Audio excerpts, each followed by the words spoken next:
Shimon Peres gave me the best advice when I was there. He said, when I first arrived, he said, you're going to meet three kinds of people in this process. You're going to meet the righteous.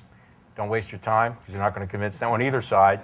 The second you're going to meet are the debaters. They want to win debating points and want to argue history and everything else. Don't waste your time. So the third group of people you will meet are the future, the people that have to live with this, that want peace. He says, focus on them. And this was almost like his prophecy, you know. Very, very interesting incident and funny incident of you tapping your hand on the table to signal enough to Yasser Arafat. Would you feel comfortable of describing this interesting and funny story?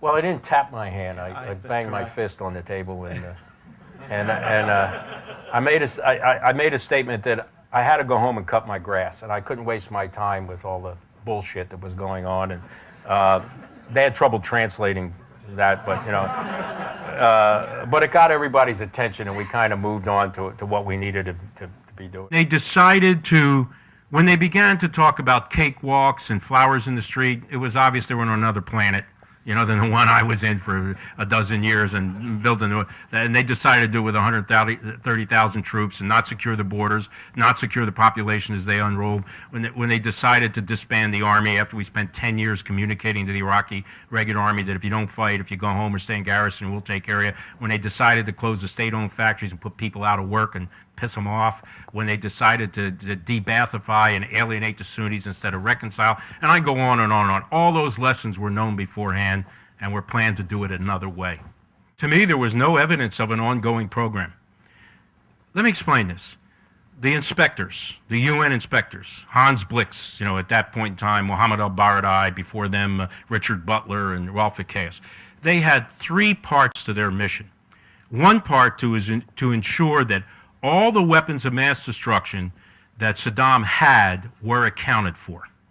Now, as they went through that, and obviously in the course of from the Gulf War on, they found stuff, they destroyed it, they found some hidden stuff, and pretty much the inspectors come to the conclusion they had it all, but they couldn't tell you that everything on their list was checked off. When you looked at what might still be around, you had to question its viability. Chemical artillery rounds, rocket rounds, that stuff after a while, you know, deteriorates, becomes problematic, trying to hide it somewhere. You don't have units that are trained on it. Certainly if you brought it to my battery position, you know, in the middle of the war with air superiority and everything, I'm not going to give it to the next guy down the road. And, I don't particularly want it. And that stuff only had tactical viability, meaning it was short range. Our troops, you know, the frontline troops had the gear and the equipment. It was not a strategic threat. It was not an operational threat. It was not, as the vice president at the time said, amassing weapons of mass destruction to use against his neighbors. And we controlled all the no-fly zones, and nothing could move in there, you know, that we couldn't take out. The second part of their mission was to ensure that you couldn't restart a program. Now, the ability to restart a program was there. Because you had dual-use sites. You know, you have pesticide plants, you have pharmaceutical plants, you could turn those over. That's why we had cameras in there and the inspectors. He had missile systems he was allowed to have, the Al-Samoods. He could, you know, remember when they were cutting up the missiles because some of the ranges had increased. So he had the missile technology. He had the scientists. Remember that we wanted to get the scientists and their families out. So the potential to restart a program, but starting it from scratch really, was there. Now the third part, an existing program, was never there. Remember, to make the case for an existing program and a, quote, imminent threat, grave and gathering, as our vice president said, meant that there was an ongoing program. The vice president again said, amassing weapons of mass destruction. There was no evidence of an existing program, of a weaponized system that had any operational reach or let alone strategic reach. You know, the yellow cake, the aluminum tubes, the weather balloons, I mean, all those kind of hokey things that were not irrefutable evidence. And all that kind of got confused and rolled together. If you were a conspiracy theorist, you would say deliberately, you know, to sort of fuzz it. Remember, they were talking about the inspectors were in, cutting up missiles and doing their business. And I was hearing things like, well, we can't take a chance that Hans Blix will give them a clean bill of health. Hans Blix could not give him a clean bill of health. He only reported to the Security Council in the UN. Guess who has a vote on the Security Council? A veto vote. Us and the Brits, amongst the Chinese and Russians. In other words, he could never get a clean bill of health if we didn't vote for it, or the Brits voted for it. So there was no way he could get out from under the inspections. So when you go back and you peel it back, and I saw the intelligence, there was never evidence of an ongoing program, an imminent threat, a grave and gathering threat there. I mean, that was, I'll be kind, an exaggeration of the intelligence there. And the problem is not so much that Saddam wasn't a bad guy and maybe you want to deal with him at some point. He was not a threat to anybody. And he distracted us, as you can see now. 8 years later, we're still screwing around looking for al-Qaeda. If you went into a coma on 9/12 and you came out today and you said, did we get the bastards that did it? No, but let me tell you what we did. We spent $1 trillion in Iraq. We have all these casualties. We're in Afghanistan, rebuilding that country. We're rebuilding Pakistan. We're fighting Taliban. Well, what about al-Qaeda? What happened? I mean, it seems to me the guys that did it to you, the guys that go after. I mean, that's basic cop theory, right, Tom? How did we miss that? I mean, and why aren't we asking that question? I think it's important for junior officers and leaders. This is something I learned in Vietnam. It's tough enough in conventional war to keep young men and women, keep their heads in the game, to understand what they're seeing. It goes against everything they've been brought up. You're talking 18, 19, 20 years old. They grew up in a functioning society like we have here. They know the difference between right and wrong. They know how things they believe in their mind should be.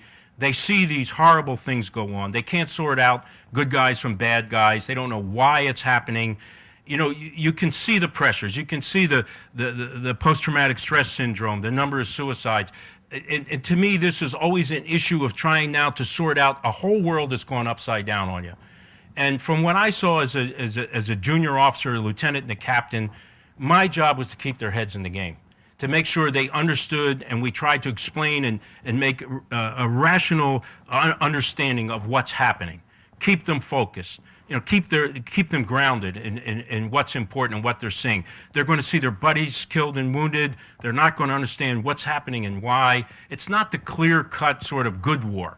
We fought the good war in World War II. We were attacked. We fought to unconditional surrender. They surrendered, and we rebuilt their countries. It was the greatest generation. That's not the nature of the conflict today. And that's the model we've used going forward, and it doesn't apply.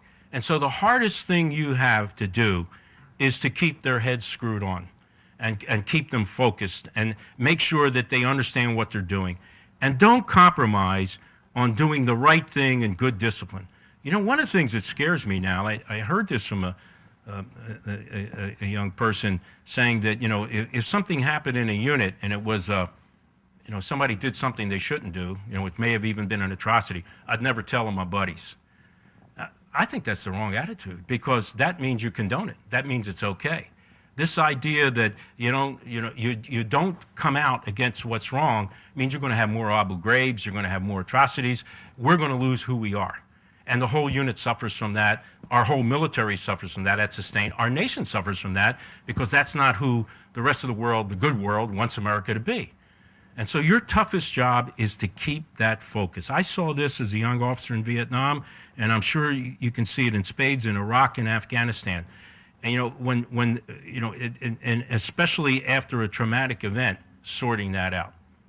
When I was wounded, I was back in a ward with a number of my troops that were wounded with me in my company, and we had killed and wounded. And I had young Marines asking me, "What's this all about? Why are we here? What are we doing?" And you got to be able to answer those questions, and keep that focus, because what they see, and they try to put it through the process that they've been taught and they saw, it doesn't match up.